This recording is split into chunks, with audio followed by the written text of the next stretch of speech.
उद्धवजीवर भरोसा ठेवणं हे कोणी तशी चूक करू नये. 2014 ते 19 मध्ये आमच्या देवेंद्र फडणवीस साहेबांनी मुख्यमंत्री असताना उद्धवजींना जेवढी मदत केली, जेवढा आशीर्वाद दिला ना, तेवढा त्यांच्या सख्या नातेवाईकांनी पण त्यांना कधी दिला नाही. पण तरी ते देवेंद्र फडणवीसजींचे होऊ शकले नाही. आणि म्हणून त्यांना आज ज्या पद्धतीने ते प्रवेश घेत आहेत गायत्रीजी, फार बारकाई नाही बघा.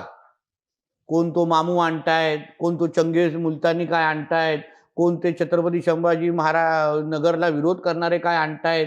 म्हणजे जे जे जिहाद पसरवणारे जे लोक आहेत त्यांना ताकद देण्याचं काम करायचं. नुसतं मतांचं राजकारण करायचं, नुसतं आपले नगरसेवक निवडून आणायचे. आणि उद्या हे लोक मुंबई महापालिकेच्या सत्तेमध्ये बसल्यानंतर आज तुम्ही लंडनची अवस्था काय होते बघा, आज न्यूयॉर्कची अवस्था काय होते बघा, असंख्य युरोपची देश आज पछतावतायत.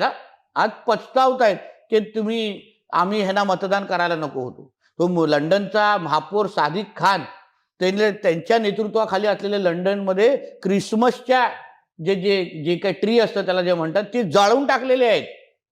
ते कॅथलिक राष्ट्र आता असलं तरी पण उद्या ह्यांना तेही इस्लाम राष्ट्र बनवायचं आहे.